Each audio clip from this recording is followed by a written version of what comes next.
this guy, he's the next Sangakkara, he's the next Jayawardene, he's going to do it for 10 years. Test match powerhouse that they were in the early noughties. I mean, I think they won 8 matches in a row at one Nine. stage. We won Uh, nine. Nine, Nine. exactly. Yeah. One. In like the first few months of '96, he scores a century, test century in Australia. He is MVP at the World Cup, and then he goes to Singapore and he scores like the fastest ODI 50, the fastest ODI 100.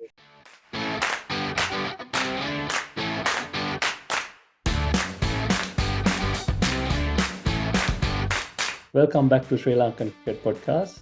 We have a very special guest with us today to have a chat about his latest book. Sri Lanka doesn't have a tradition of writing cricket books or sports books, so we don't see our cricketers write a book about their careers, even though Sri Lanka has achieved unbelievable success in world cricket for a small nation.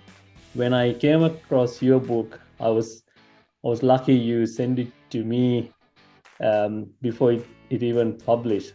So, An Island 11, a book by Nicholas Brookes. He's joining us today to have a chat. Welcome to Sri Lankan Cricket Podcast. How are you? Hey, Vida, thanks so much for having me on. Yeah, I'm doing great, and lovely to be chatting with you. I've been following the podcast for a long time while I was writing the book and stuff, so very cool to be on here at last. Thank you. Thank you for joining us. Yeah, good to hear that you listen to our podcast as well. Thank you. So Nicholas, you live in UK and you write a book about Sri Lanka cricket, and you spent 2 years in Sri Lanka. You lived in Sri Lanka for 2 years writing this book. What made you write a book about Sri Lanka cricket? I'm sure there's a story behind this. Yeah, I mean, I guess the first thing that I would say, Vida, is that so I was born in 1990, right? So my first memories of Sri Lanka cricket are like after '96 World Cup, connecting with Sanath Jayasuriya on a like sort of almost spiritual level as a kid, I guess. Just like watching his batting, there was something hugely exciting about Sri Lanka, and I think it's probably fair to say that like my perception of what Sri Lankan cricket was as a kid versus the like reality of Sri Lanka's actual standing in world cricket was pretty different.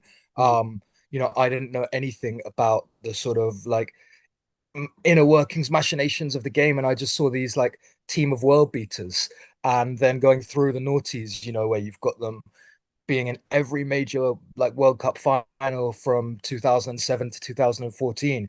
And so I guess I grew up with Sri Lanka feeling like they were a like a second team that played with a lot more character, a lot more personality than a lot of the teams in world cricket. I mean, you look at that era and you've got some like incredibly unique cricketers, right? Like the likes of Murali, Malinga, Dilshan, Ajantha Mendis, Yeah. Jayasuriya.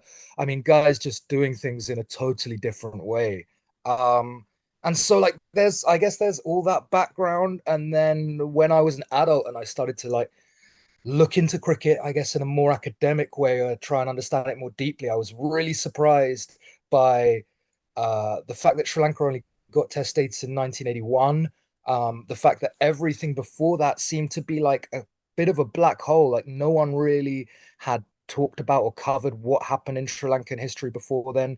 Um, and actually, in terms of like I guess from an administrative standing, that Sri Lanka, despite all their success, was still kind of like treated by a minnow. It's a smaller board with Yeah. less cash who have to like battle for everything. Um, so there are a lot of strands, but it just seemed like a unique, untold story that also needed to be told now before more bits of the pre-test history kind of slipped through the cracks and fell into the like disappeared into the ether, I guess, to never return. Yeah. I mean, it's a very long book. I have to admit that I haven't finished the book yet. Don't So worry, Peter, you're not alone. yeah. So you were living in Sri Lanka, and you were living in my rival school, St. Thomas's College, in Mount Lavinia. And everyone knows school cricket is very big in Sri Lanka, and like you mentioned about successes for Sri Lanka cricket over the years, especially in the last 20 years. That's got that lot got to do with that school cricket system where they produce lots of talented cricketers who will go on and play for their country. Like no one cares about who wins the first class tournament in Sri Lanka, but everyone wants their school to win their big match, right? So tell us about that experience, living inside the school and you seeing how they play cricket, training, and I'm sure it has been a different, different experience for you. Incredible experience for me, Vida. And I think like the point you make about first class cricket is really interesting. Like the whole time I was in Sri Lanka, I don't think I heard anyone like confess a club allegiance, be like, I support NCC or I No, support Tamil Union. none of Like that. that just doesn't exist, right? But then you meet some, like I would meet a 75-year-old man and someone's like, this guy opened for Thurston in 1965 or whatever. Um, so that real like it takes some getting your head around that reversal where the tradition of schools cricket is so much more important than the club cricket like history. And I thought when I started this book that I was going to be looking into club cricket, who won the Daily News in like 1978, and actually it doesn't register at all on anyone's kind of radar. So I mean, I was very aware from early on that schools cricket was a hugely important tradition in Sri Lanka, especially the Royal Thomaian. Yeah, I was hugely lucky because my first call to St. Thomas's, when from London, I just called them over Skype. Somehow I found a number online and it put me straight through to Father Roshan Mendes, who's the yeah, associate chaplain there. And he's cricket crazy. yeah. His son Johan plays for Tamil Union. And I don't know how I ended up getting connected straight to him. It was one of these real moments of serendipity because I think if I'd spoken to anyone else, I wouldn't have made the St. Thomas's connection. But he was a cricket obsessive and he was really chuffed that I was doing this. So he invited me in. Um, and then, we had a long interview and I got to see the school. And as soon as I mentioned to him that I was thinking of moving to Sri Lanka, uh, he was, straight away facilitating it so that I could come and teach at St. Thomas's and work there, and which was an amazing experience. Um, just I had a room sort of right abutting the cricket ground and seeing Yeah, cricket being played pretty much every day. I think I said in the book, the guys in the first 11, it's like they're in a yeah. cricket academy, right? You rarely see them in school uniform. No, no. They practice like pros. I'd wake up in the morning, they're practicing. I'd come home in the evening, they're practicing. Um, I mean, and compared to England, where I grew up at school playing exclusively like one-day matches, time day matches, or Mm. 40 over matches, where St. Thomas's must play 15, 22-day Two-day matches games, every yeah. season, and then culminating in the 3-day Royal Thomaian, which Yeah, I mean, that's just the most incredible event, right, Vida? I mean, you've played in it, so you know better than yeah. I.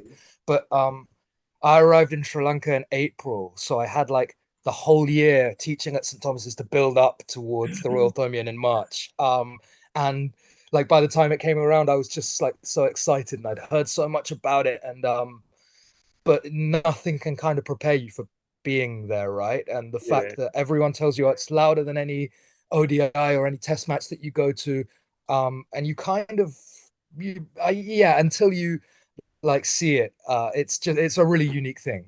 yeah. No, no, you mentioned you said it right. Like if you want to experience that, you have to go to Sri Lanka in February, March. That's where the big matches been played. And it's crazy atmosphere. You get people coming down from America, England, Canada, Australia, just to watch this school game. It's massive, and they have lots of fun. And like they talk about their old stories, and it's amazing experience. Uh, see, you got me started talking about school cricket. Yeah, and here goes the whole interview. Yeah. So, um, I was on holiday in Sri Lanka when I started reading your book, and you have gone to great lengths to find out about the origins of cricket in Sri Lanka. And it must have been a challenge to find out about early stories and the records. For example, I didn't know that 8,000 people turned up to Goldface towards WG Gray's bat. So that's amazing. Like I've never heard of this. So must have been really hard for you to find these records. How did you do that? Tell us about that.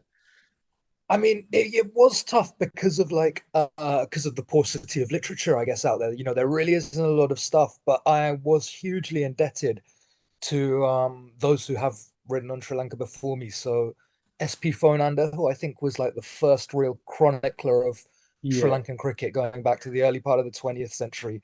And then SS Pereira more recently, who Yes. I'm sure you've seen his Janashakti book, right, Vida, Yeah. which Yeah. is Yeah. just like, I mean, I thought Yeah. mine was a tome, but yeah, that's a book that can really kill someone. It's Um, wild and yeah.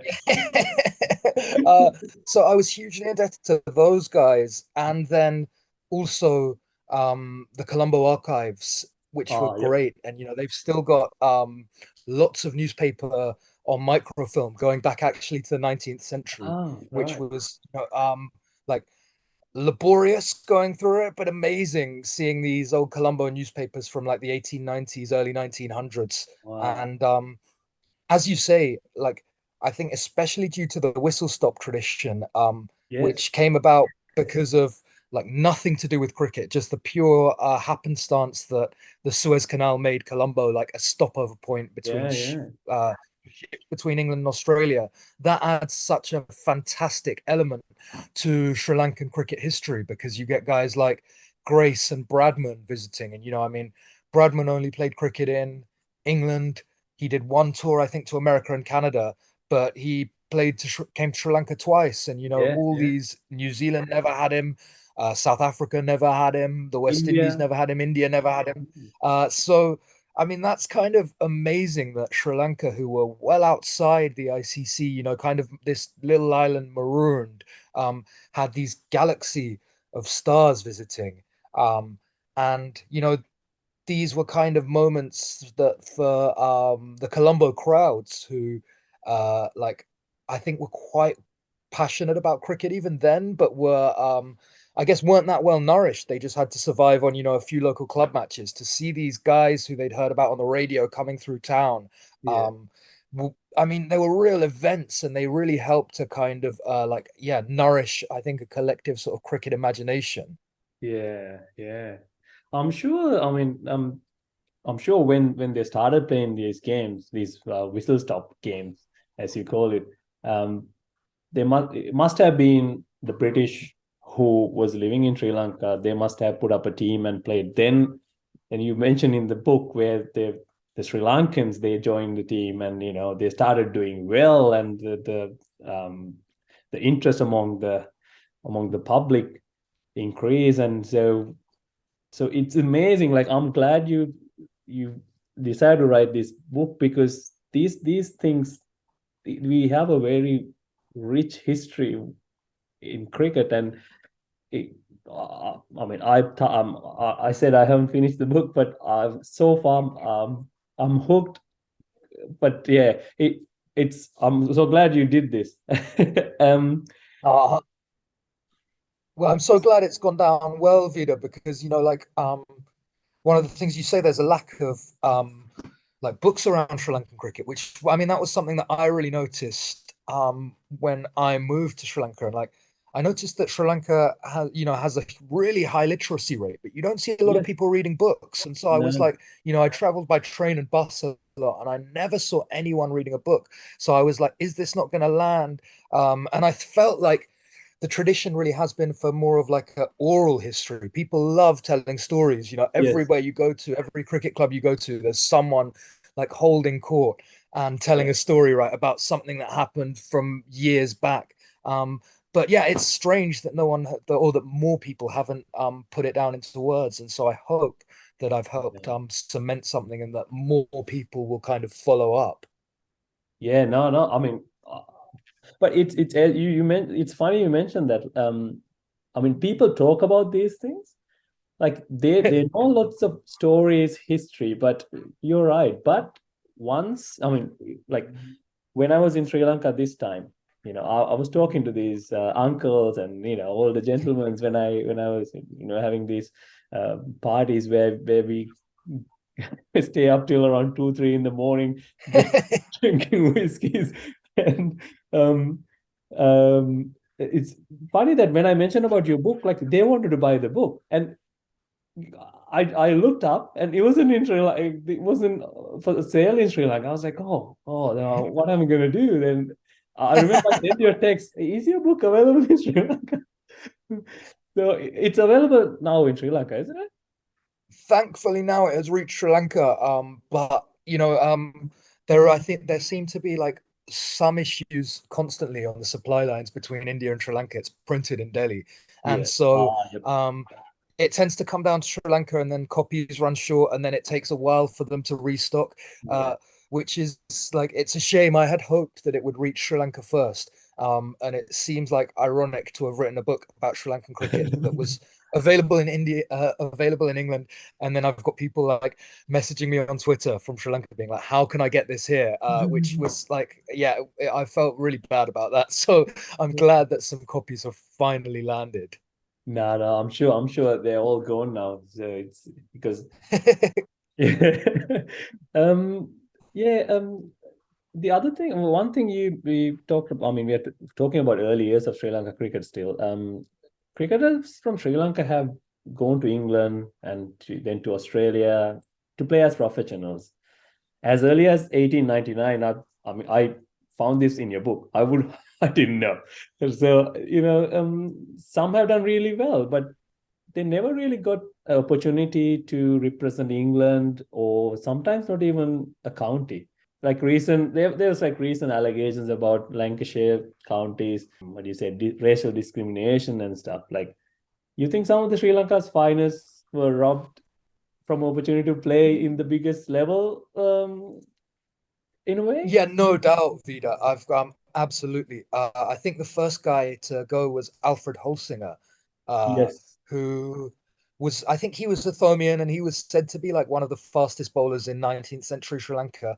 And he went to a club in the Isle of Wight that Yep. was a feeder for Hampshire, and he did amazingly. They dubbed him the Ride Ranjit Singh. I think he took like 6 wickets in 6 balls and all 10 in an innings once. And I mean, there's no doubt that this guy was like leaps and bounds ahead of the other club cricketers that he was playing with, but he never got the opportunities to play in county cricket. And he was, a real wayfaring cricketer. He traveled around. He played in like Lancashire leagues, Durham leagues, all over the country. And sometimes he wasn't even called on to bowl. And so I think there's no doubt that he faced discrimination, and you see it coming up time and again.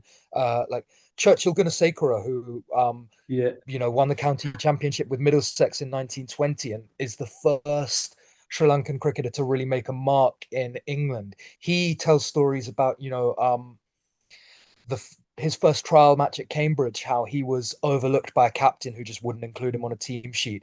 And even, later, 15 years later, when FC De Sarum goes to Oxford, I believe, not Cambridge, I get confused. But he was passed over despite being probably the best batsman that they had seen in a couple of decades. And the only way he worked his way into the team was by playing in the minor counties for, I think it's Hertfordshire. Yeah. And, he doesn't play any sort of formal cricket for, I think, his first kind of like 10, 12 months of being in England. Then he goes into the minor counties, does amazing, comes straight into the university side, and I think, immediately scores 170 against Gloucestershire. Goes on from there to score a big 100 against the Australians. And so, like, I think there's no doubt that the first Sri Lankan cricketers uh, were did face prejudice. I spoke to Mano Panaya, who then went Oh, to yep. one of the English universities in the 60s, and he said that he didn't. He said that, that FC De Serum did by the time that I got there, everything was a lot easier. And actually, at that time, it's really interesting. I think 50s and 60s, you start to see a lot of Sri Lankan cricketers playing first class cricket in England. Guys like Gamini Gunasena, Clive Yes. Inman, Stanjaya Singh, Laddie Outscorn was there a bit before. You got Dan Pearshaw. So, there's a real kind of little Lankan English scene. And I think definitely Clive Inman and Gamini Gunasena weren't a million miles away from being recognized by England. Yeah. Uh, we're still waiting for our first like Lankan English cricketer. I know you guys have had some in Australia, Yeah, but yeah, I mean, I think Gian Mendes wasn't far off in the 80s, and I'm hoping that someone emerges now. I'd love to see a English cricketer of Sri Lankan origin. yeah, yeah. Although No, I say that actually, I think Dimitri Mascarenhas might have had some Sri Lankan heritage. If I'm not wrong, you origins. might know Yeah, more. yeah. I think yeah, yeah. I'm not sure what the connection is. Yes, he has a Sri Lankan connection. He had a Sri Lankan But connection. you guys have had Dav Watmore and Ashton Agar. I saw his mum's Yes, Sri yes, Lankan. yeah, yeah, yeah. And there are a few Sri Lankans who's playing here in Victoria who are doing well, and it's good that now they get opportunity. There's a guy who plays for Melbourne Renegades. He's been doing well. He represented Victoria as well. There's another batsman, Ashley Chandra Singh. He scored 100 on his debut. Oh, great. Yeah. So they're making breakthroughs and they're doing well. So it's a good trend. So um, Yeah, and I mean, there's a pretty strong like scene of Sri Lankan cricketers around Melbourne, right? yes, yes, yes. It's like a mini Sri Lanka, Melbourne. Oh, I got to come see it for myself. No, you'll have to. Yeah, yeah. It's like when you watch a game at MCG, it's like there's papare bands, and basically it's half of the Oh, ground is wow, Sri amazing. Lankans. um, so that's that. Talking about early years, then we started representing the World Cups. Then everything changed after '96 World Cup, and then after that, next 20 years has been like the golden era for Sri Lanka.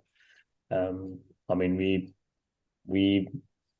we were basically playing almost every semi-final in the World Cups, and we managed to win two World Cups as well. So from where we were, and we started being this dominant side.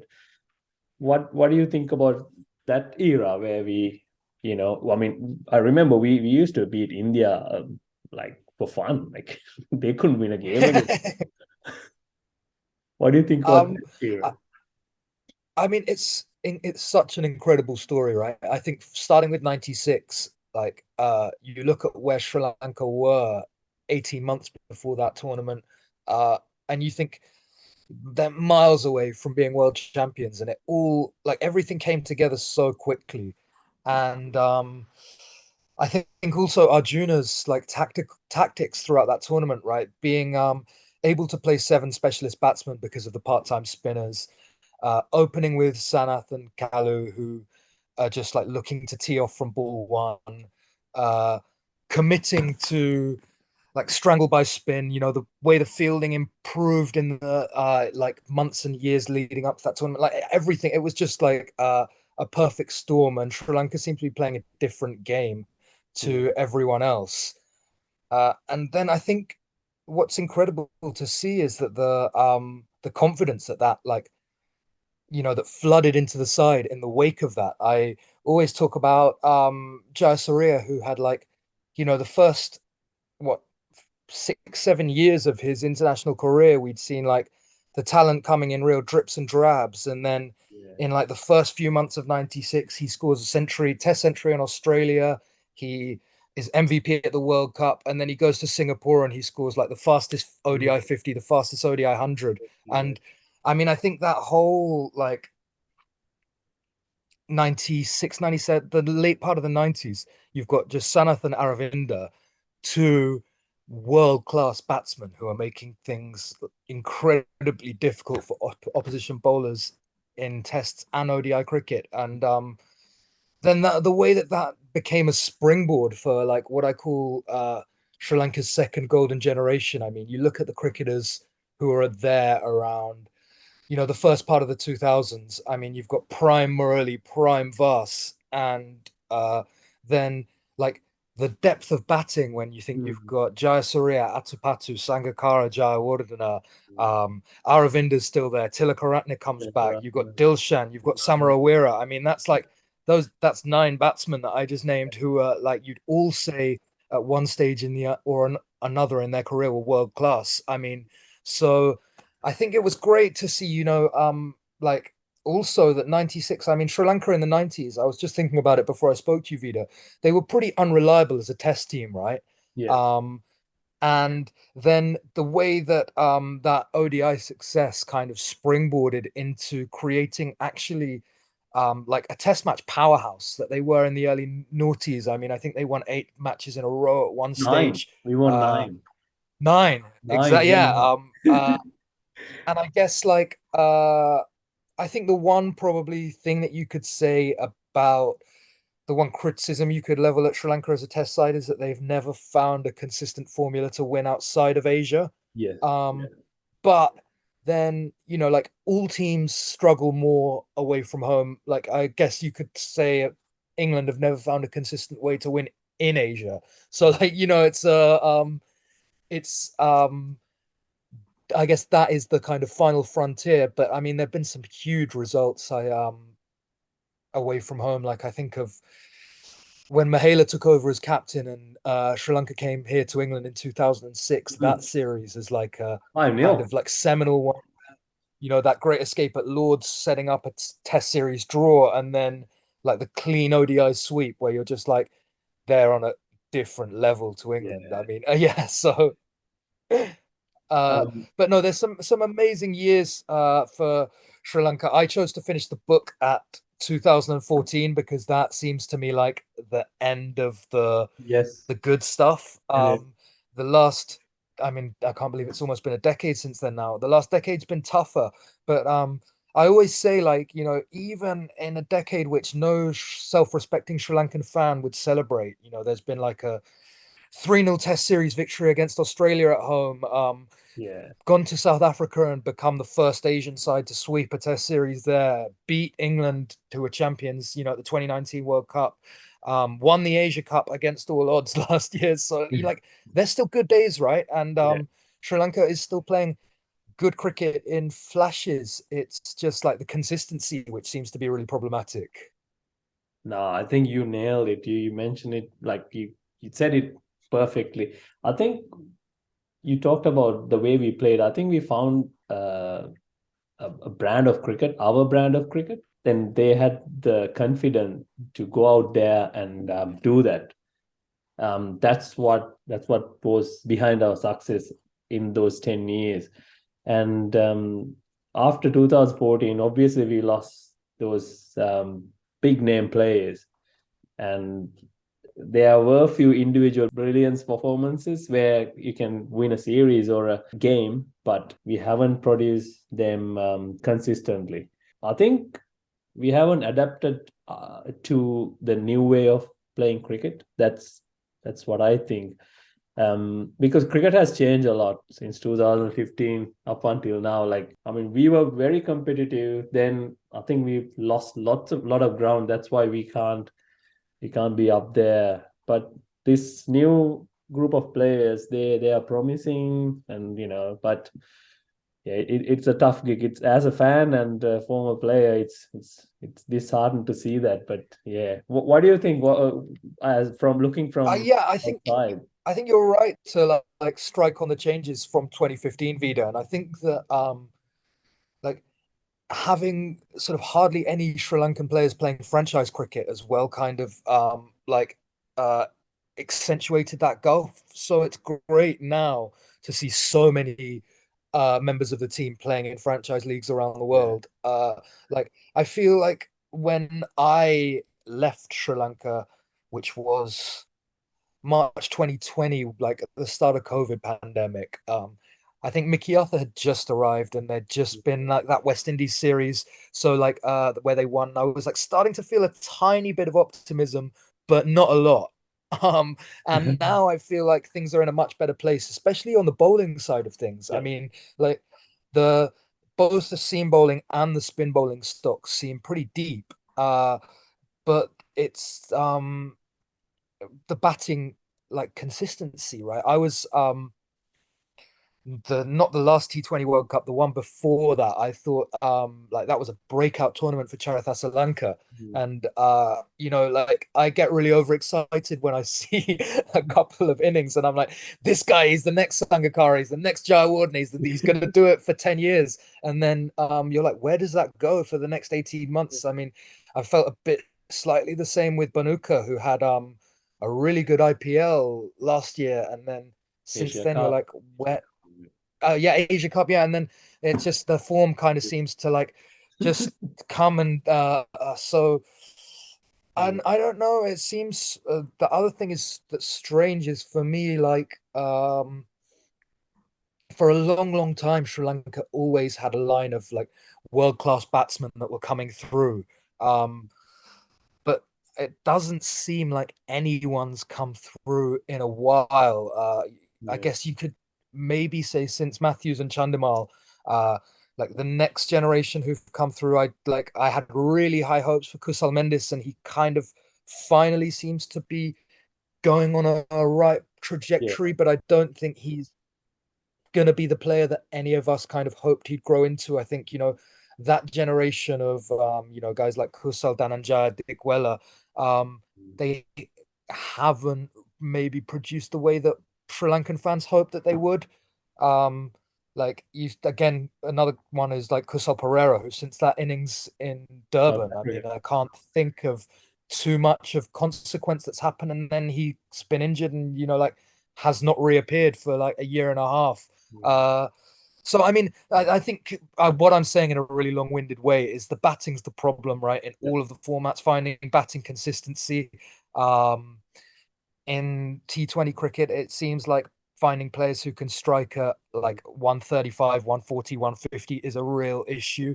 Uh, I don't know. I think maybe in Test cricket, Sri Lanka seem to be uh, like a lot more a better set up to succeed, yeah, definitely at home. But then you've got this other issue where like there are these huge chasms, gulfs in the calendar, right? So like we last played against Pakistan, yeah. which I can't even remember when that was because it feels like a really long time ago. And I don't think Sri Lanka has another test until like New Zealand in No, March. no. Um, Yeah, and a lot of people in England talk about too much cricket, but really it's like too much cricket for England, India, and Australia, right? Where not and for us. everyone else is being like, yeah, everyone else is being kind of left by the wayside, and Mm. so there are issues, but I think there's lots of cause for optimism as well. Yeah. No, I think you're absolutely right. I mean, one thing we did in the last year was we gave a good run to those players you mentioned. So hoping that will, make them a better cricketers, and in the long run they'll be the players we want them to be.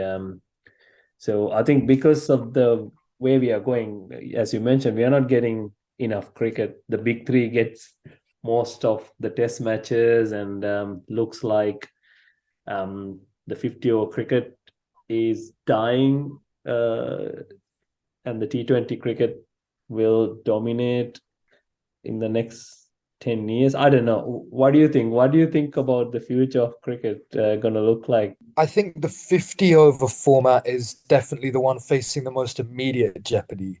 Uh, but I think the future of Test cricket is also on shaky ground. I was doing some stuff looking into South Africa cricket recently, and I noticed that they've got like in the next, what do you call it, Future Tours program, they've got like a third less tests than That's India, England, Australia. And I saw, a guy from an SAC exec saying, we've basically like chosen to do that ourselves so we can host the SAT20 in the height of our summer and generate good money from T20 franchise cricket.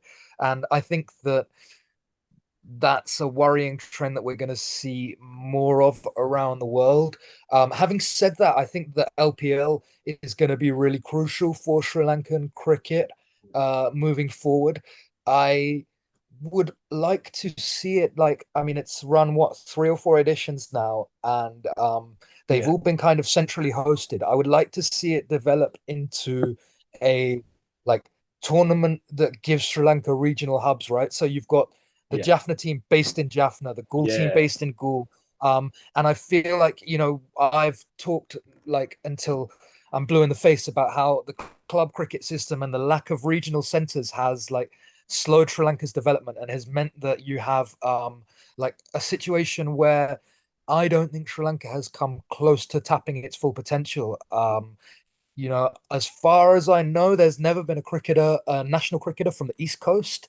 Uh, I think if you look at Jaffna, you've got this guy in the 60s, C. Balakrishnan, who played briefly before going to become a doctor in America. And then there's no one until right up to into forgive my pronunciation in advance, Vijayakanth, Yes. who's like, but so like there's a hole in Jaffna cricket, and I mean most of the cricketers are still coming from Western Province.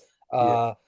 Whereas cricket's hugely popular throughout Sri Lanka. So I think if the LPL could segue into like having kind of regional hubs where cricketers from the north or cricketers from the hill country have like more opportunities to and more access to good facilities, that would be a really big help. Yeah. Um, so that's one thing that I think, and I mean, I don't know whether also the provincial, first class system, it's been touted for 30 years and nothing seems to have ever kind of come from it because club cricket's so ingrained. I don't know whether that's something that could help Sri Lanka kind of to tap more of its potential, especially from the rurality. But Yeah. I think it's been positive. Like I've seen, like I've been pleased with the way the LPL has progressed over the Yeah. past few years, and I think that that's something that's exciting for Sri Lanka's future. Mhm. Because like when I was there, there was no T20 tournament. And you were like, how has Sri Lanka fallen behind? Like Yeah. Bangladesh and Afghanistan and like Canada, who have all organized like kind of franchise-esque T20 tournaments. So I'm glad that Sri Lanka's got that in place. But the structure of domestic cricket is still an issue, right, Vida? Yeah. No, no, you're right. Like it's the same story. Like we're going around in circles. Of if you talk about this, like this has been the story for the last 20, 30 years. You mentioned LPL, like what we need is continuity. We need to keep it going every year after year. I mean, that way you get all these players who are playing cricket in Sri Lanka, like they have their lives as well, so they have to look after their families. So if these things should continue, then they have the faith that okay, this is something that's going to happen every year. Then I'm going to give 100% to this. Otherwise, players will, once they turn 30, they'll leave Sri Lanka to go to England, go to Australia, and we lose those experienced players, and that affect the quality of the tournaments in Sri Lanka. So that has been a problem for the No, last 15 exactly, years. Vida. So, like providing that financial security for players is crucial because you hit on the 30 thing. Yeah. And like for me, that's massive because it's something that's existed throughout the whole history of Sri Lankan cricket. Like Yes. I went back to um, when I spoke to like Michael Tissera and David Hine, they were like at 30, I was done. I had to David Hine moved to England to like because he thought that he could support his family better that way. Tissera basically was still in Sri Lanka working for a tea broking company, but Yes. he almost stopped playing cricket because he had to support his family.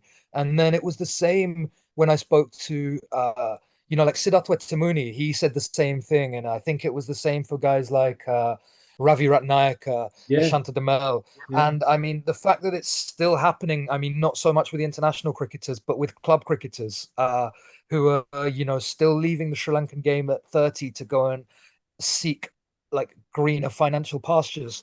Um, that's really like really sad and wrong and really damaging for Sri Lankan cricket, that kind of talent drain. And yeah, like I think to grow and Sri Lanka needs to be able to hang on to their best and brightest, right? Yeah, absolutely, absolutely. I mean, when you look at broadcasting wise, we are in a great spot. We are right next to India, and you know, that's where you get people who watch cricket. India, Pakistan, Bangladesh, Sri Lanka, that's Middle East. We are in a great position to host these tournaments.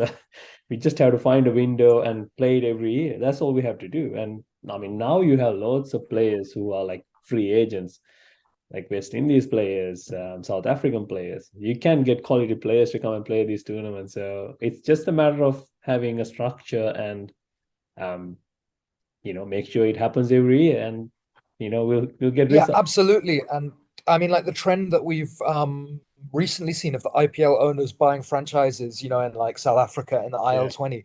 I mean, I think if that was to happen in the LPL, it would be huge. And yeah, what is it, 5 teams at the moment? I yeah, don't see any reason why, like the LPL can't expand to 8 teams and have two absolutely. Colombo sides. Yeah. And, if it gets a better window, get more attract more like international stars. But yeah, as you say, it's just like it's consistency, isn't it, Vida? And when you have shit going on like the names change every year and like there's all like yeah that doesn't help, right? And it's played Yeah. at different times and like Pathum Nissanka doesn't get selected in the draft and then suddenly he's brought in. You're like, well, just like, what the hell's going on? um Yeah, no, you're right. I mean, if we start talking about troubles and solutions yeah, that's for Sri Lanka that's cricket, the whole we'll different road. yeah, we'll we'll spend all day here. I mean, this has been great, Nicholas. I mean, I can't wait to finish the book. Anything else you want to add? And anything else we couldn't touch on? No, I think that's absolutely everything. Just thank you so much for having me on, man. I really appreciate it. And yeah, the book's available in stores in India, UK, Sri Lanka. There's a couple of online outlets where you can pick it up in Australia and the US too. So if you're a fan of Sri Lankan cricket, uh pick up a copy and I hope you'll enjoy it. Fantastic. We'll add those links in the show notes as well, so then you can check it out. If anyone wants to reach out to you, where can they find you, Nicholas? They can hit me up on Twitter, Vida. It's at Brookes Writes, Brooks with an EBROOKES. My DMs are open. So if anyone wants to ask a question or tell me that I've gotten something in the book completely wrong, I am like looking forward to hearing from you. No, fantastic. We'll add those links as well. This has been fantastic. I'm thoroughly enjoying reading the book. So uh, hopefully this is the start of a series. So we'll see a few more books coming about Sri Lanka cricket. Hopefully, I few hope so, man. Yeah. biographies as well. Like as I said in the prologue, like this book is just a starting point, and I really meant that because I was constrained by how much time I had, uh, how many words I had, the interviews that I could get, because I was an unknown writer and like Yeah. no one. I mean, people in Sri Lanka were very welcoming. I shouldn't get that wrong. It was a lot easier than in England, but it's hard, Mhm. as an unknown writer saying, "Can I come and interview you for this book I'm writing?" So, like this isn't the whole story. This isn't the finished article about Sri Lankan cricket. I'm very aware of that. It's my take from what I was able to do in the time and words that I had, and so I look forward to like more books on the subject, definitely. Fantastic. Can't wait. I'll finish this one first, then hopefully by the time I finish it, you'll hear the Then next get to writing before. your own, Vida. Thank you so much for joining us. Hopefully we'll catch up soon and have a chat about cricket soon. Thank you. Anytime. Thanks so much, Vida, and have a great weekend. Okay. Bye bye. Cheers, man. Bye bye.